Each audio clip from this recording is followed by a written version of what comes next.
There's a guy named Mike Matthews, and he's gonna say a couple things on his podcast called Mike's Daily Podcast. Mike's Daily Podcast? That would be the name of the show. My name is Mike Matthews. This is episode Mike's Daily Podcast 2208. How you doing? Are you great? That's good because I ate a little bit today. Mostly cereal type stuff. Yay. I have to eat something that's worthwhile, that's got like vegetable matter in it. I guess that's the end of my song. It wasn't much of a song, was it? Hey, did you like that picture from Bolinas? Mike's Daily Podcast. Last Mike's Daily Podcast. Isn't it nice? It's got like cypress trees. And I saw a lot of cypress trees on my little trip. Podcast. My little vacation. Yeah! A week ago. So much fun. Just, wow. Went to Point Reyes, Shoreline, Bolinas, Stinson Beach, Point Reyes Station, and then all these little things along the side of Tamales Bay, the east side of that bay. There's all these little wharfs and restaurants and stuff. Oh, and Tamales, and what was that town? Oh, Dillon Beach. Okay, here's the thing about Dillon. And we talked about Marshall, and we talked about Dillon last week. But Dillon Beach is kind of it's a money pit. It's a money grab. They're grabbing money from you. A tourist, if you're a tourist, there's like no free parking. Everything's like $20 to park. Everything is costly. It's like going to Disneyland or Disney World. I love watching all of these YouTube videos, YouTube channels about Disneyland, Disney World. I watched that Disney food blog video on YouTube, and I do it because I know I'm not going to go. And people move heaven and earth to get to those resorts, even during a pandemic. They have to abide by wearing the masks. In Florida, of course, the rules are a lot less strict. And here's today's podcast picture. Well, in California, they haven't even opened them yet, but apparently they're going to open Disney's California, but like you won't be able to ride any rides, which is ridiculous to me. Now, I went to an amusement park on my birthday, around my birthday in Vallejo at Six Flags Discovery Kingdom. The rides weren't open, but all the animals, you could see all the animals, and there weren't that many people, and we're all social distancing and wearing masks, and it was a wonderful day. Got to see seals, sea lions, and bears. No bears, but wolves, giraffes. It was amazing. But the podcast picture is not of that. And Basil the Boxer's not in this picture either. But he and I went to many a beach together. Remember those days, Basil? Yeah, McClure's Beach. He and I never went there. But that is at the end of the peninsula. I'm looking it up on Google Maps, actually. Point Reyes National Seashore is what it is.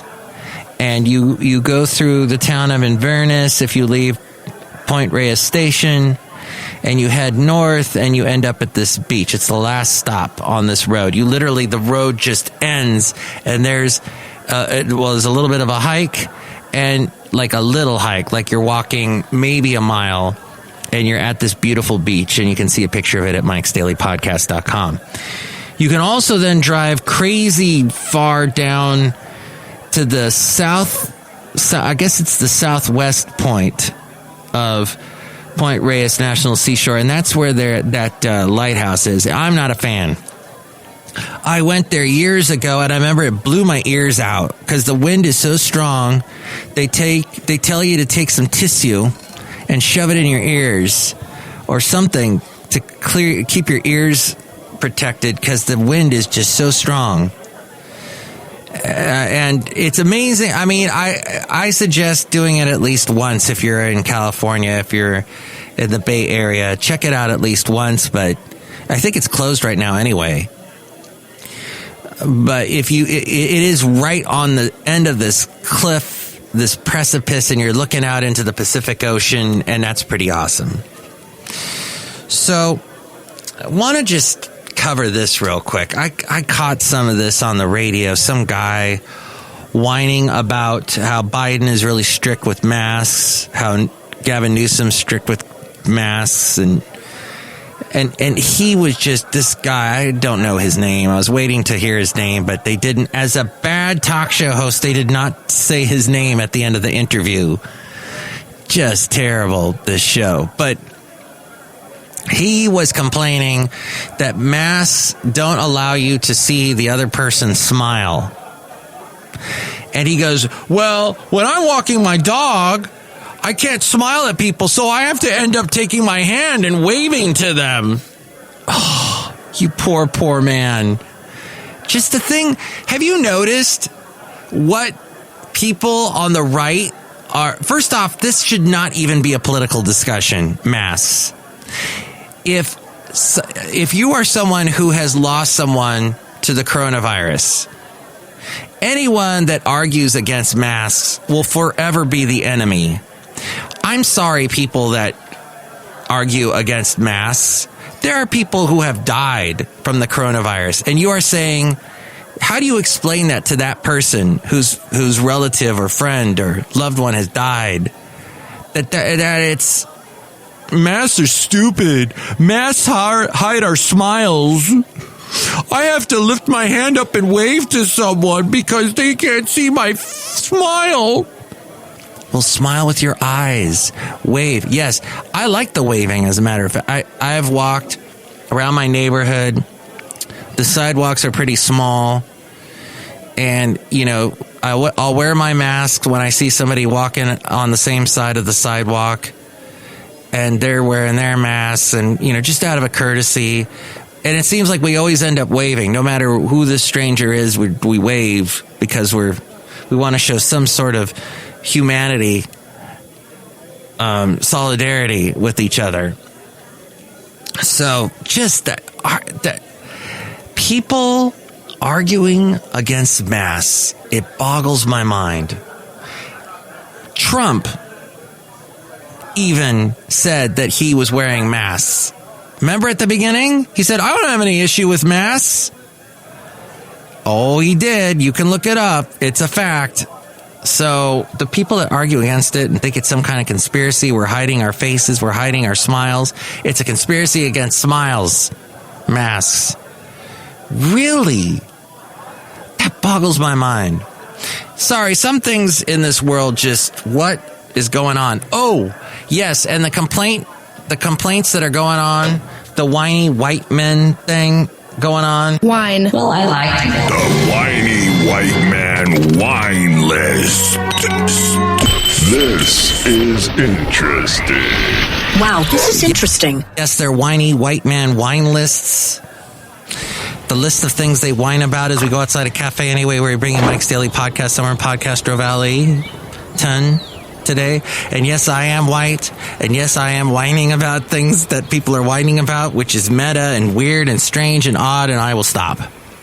But there was this clip that Seth Meyers played. I don't know who this talk show host is. I think he's on Newsmax, and he was complaining about one of Joe Biden's dogs. I mean, the dogs are rescues. He's complaining that one of them looks mangy. And Seth Meyers said, you're criticizing a dog in a world where people are thankfully adopting dogs left and right. I mean, you are not playing to the roo when you are criticizing a dog. I mean, how low is this going? It's ridiculous.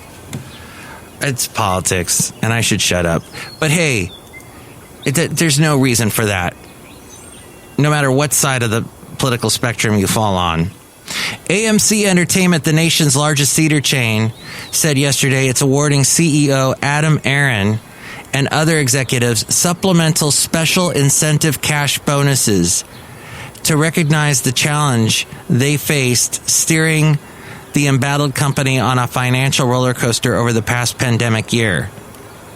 Corporate associates in theater management will also get bonuses, with all payouts coming from an authorized pot of $8.3 million.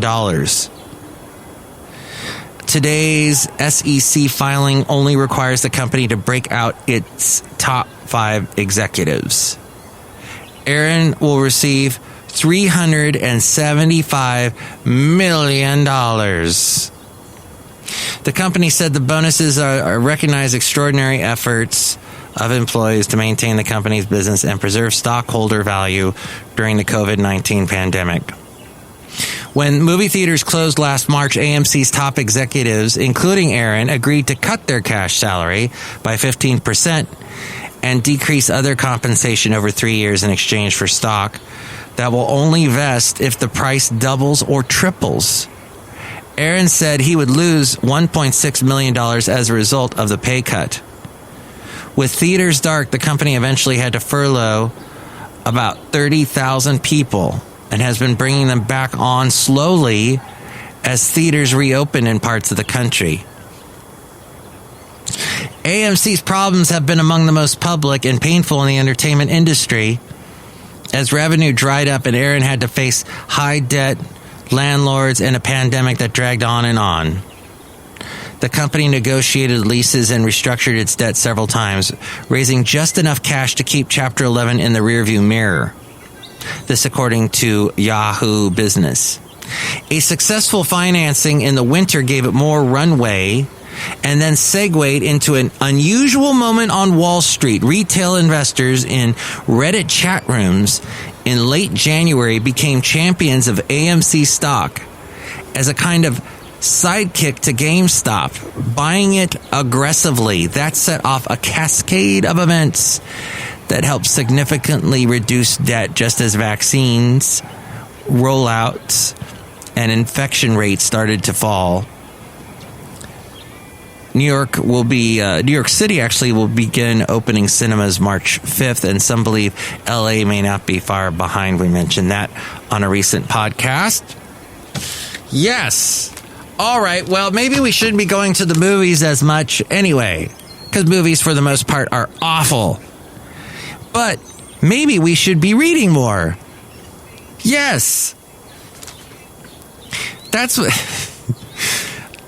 what I should be doing. Oh, by the way, I got dinged again by stupid YouTube. Yes, they age restricted the content of my last show called Fries, and I called it Fries as sort of a joke because all the Fries stores closed, electronic stores, but I spelt it as like French fries.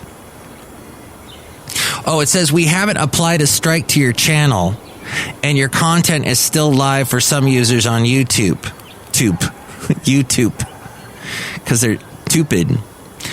They age restricted the content, though, on my last podcast. You should listen to it to try and find out why, because I have no idea why. Let's see here. There is a California coronavirus strain that perhaps you have heard of. And by the way, have you been to my Twitter page at Mike Talks? And don't forget, tomorrow morning, I will be on the radio. There is a link at MikesDailyPodcast.com, and I will be on from 9 a.m. to 4 p.m. Pacific time. And it looks like, there are these two bots on Twitter that always retweet my posts, my podcast posts. And that's Power Cut Music and Funny Quotes Bot. And I would like to thank them. And then Vince always likes to like my tweets. And thank you, Vince. You're awesome. Listen to Vince's podcast. He's supposed to be bringing it back if he hasn't already. I haven't checked to see if he has. Vince in the Bay is what it is. But anyway, back to that story about the scientists fear a nightmare scenario where a patient is infected by 2 different coronavirus strains that swap mutations and become more dangerous. This according to the LA Times. As California sees a decline in COVID-19 cases, there's a growing concern about another potential problem waiting around the corner. A new, more contagious, severe virus strain that can evade antibodies generated by COVID-19 vaccines or prior infection. Is that just a scare tactic or something true? I don't know, but I'm going to keep wearing my mask in a world like that.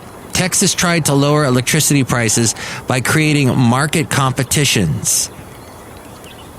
By creating market competition, customers ended up paying billions more. Nearly 20 years ago, Texas shifted from using full-service regulated utilities to generate power and deliver it to consumers. The state deregulated power generation, creating the system that failed during that freeze when temperatures plummeted last week. For the past 20 years, consumers in the state have paid more for their electricity, the Wall Street Journal discovered. And I used to think it was awesome that they had their own power grid because, you know, we had all these rolling blackouts in California. I thought maybe that's what we need. But as we see underneath the hood, not so good over there. Maybe not as green, the grass on that side. How the pandemic helped first-time buyers get into the market. That was something that got posted that apparently also then got deleted off of Twitter. So I don't know if that's an actual thing. It was a headline that appeared for a little bit. But yes, I know I've heard a lot of realtors say, oh, you know, people are still looking for houses. You can virtually look. They've adapted. Real estate industry has adapted to the pandemic.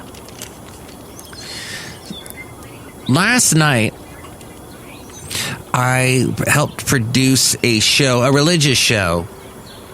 And there's a pastor that was on. He's very well spoken. And he doesn't do that thing that I can't stand that pastors do, where they do this thing where they ask what? They ask a question and then they answer it. In fact, Dr. Robert Jeffers is pretty funny because he made light of that. He goes, I can do an interview with myself because I'm a pastor. I ask questions and then I answer them.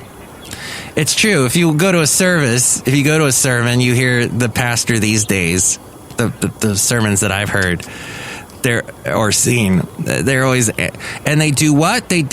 And Jesus went to where? To Jerusalem. That's right. And he did what? He rose, whatever passage he's speaking about. But that's what the pastor was talking about last night. Well, he wasn't asking questions and answering them to try and make sure the congregation hadn't fallen asleep.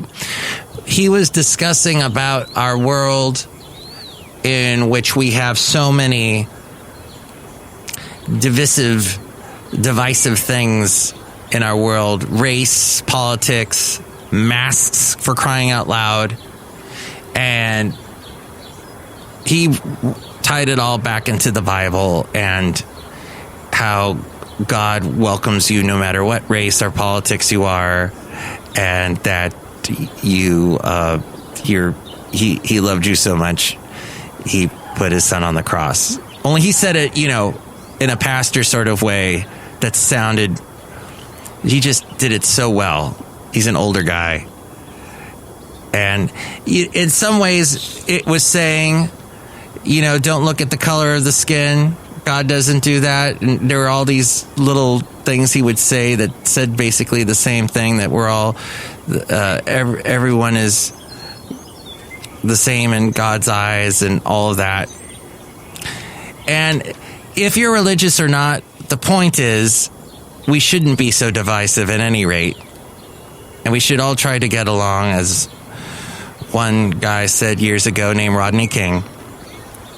And we should also be reading. Okay, so back to reading. Back in 1920, a small company was born near Pittsburgh, dedicated to covering high school activities. Today, the company known as Scholastic, remember seeing that? Scholastic? They publish family-oriented titles such as Dogman, The Hunger Games. Hunger Games is a family-oriented title? Harry Potter. Some would say Harry Potter is not family because it's got wizards in it and demons. But the person from Scholastic Entertainment, the chief strategy officer, was saying that their goal is the same today, to provide kids with stories and information that open their hearts and expand their horizons to help them better understand and engage with the world around them, to inspire students to cultivate their minds, and to help build a society free of prejudice and hate. Going back to that previous theme. Why have physical books endured? This person was asked, this chief strategy officer. Printed books provide unique benefits during the read aloud experience. Plus, they don't need batteries.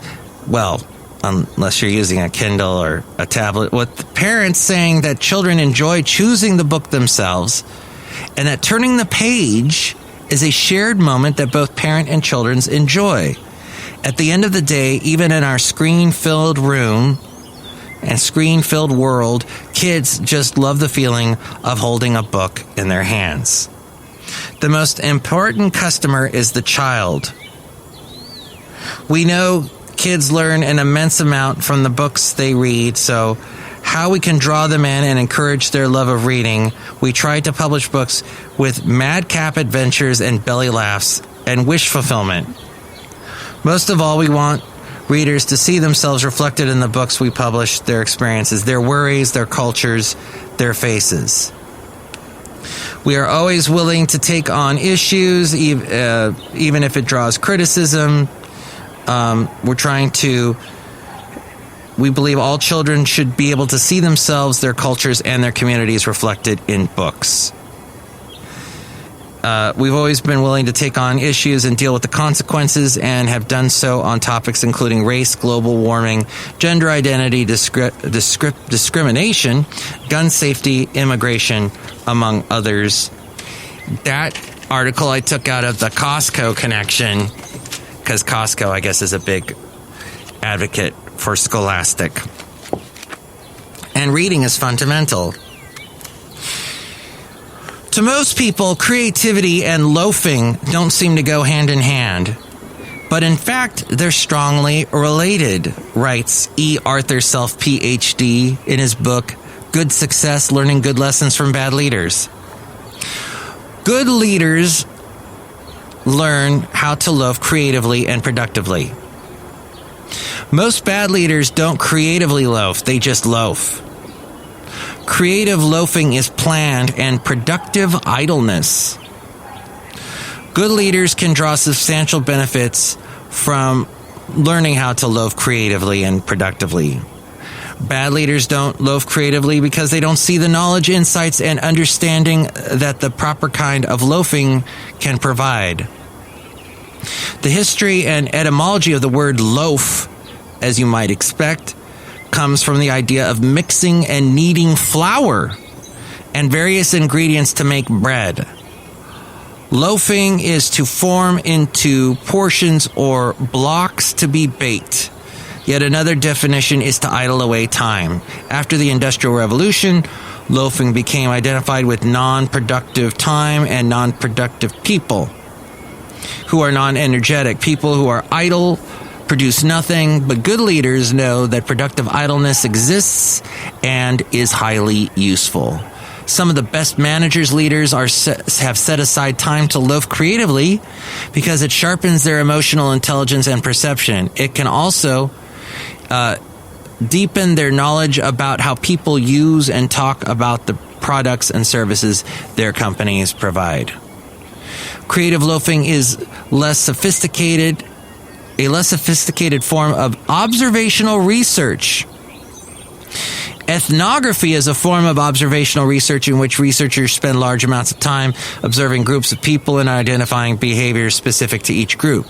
An organization might use ethnographic techniques to identify how potential customers spend their time, how lifestyle choices influence buying and product use, and how consumers access and consume services. The setting for the research may be the workplace, home, a leisure activity, or a variety of other locations such as shopping malls and airports. The author says, I try to often make the most of my time and sharpen my observation skills while waiting in airports. After the emails, texting, and phone calls have been done, and I don't want to read or write. I attempt to guess the country of origin, state of residence, vocation, primary motive in life, state of mind, or destination by observing the actions, attitudes, and appearances of people passing by. This then provides the data upon which we might engage in conversation.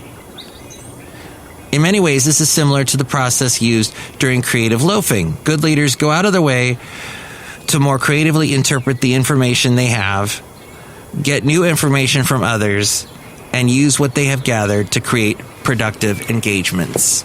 Loafing. Maybe you should do some loafing today. Speaking of which, look who's outside of Cafe Anyway loafing around now. Hi, Mike. It's Benita the Rodeo Queen. How's y'all doing? It's a Disgruntled Fiddle Player, tell you what. What? I hate wearing my mask, but I wear my mask because I don't want the world to see my smile. Because I haven't been taking good care of my teeth lately. Tell you what. What? I should see a dentist. And look who else is here. Hello, Mike. I make the delicious root beer. Have some right now. Oh, boy. It's made out of coronavirus vaccine. No, it's not. Yeah, it is. Drink it or I'll kill you. It's not made of coronavirus vaccine. That's a lie. Take it back. Okay, I will. Bye. Bye, y'all. Bye. That's what Benita says. Yeah, it is. Bye, bye. Okay, there they go. Thank you for joining us on this precipice of fun. Next show, it'll be the wonderful Madame Rootabega, Valentino, and Bison Bentley. Tell me what you think. 336MM Daily. That's 3 plus 3 equals 6. MM is in Mike Matthews. Daily is in what this podcast will try to be. Thanks for listening. Mike's Daily Podcast is written and produced and performed by Mike Matthews. His podcast is super easy to find. Download or listen to his show and read his blog at MikesDailyPodcast.com. Email Mike now at MikesDailyPodcast@gmail.com. See you tomorrow. Bye!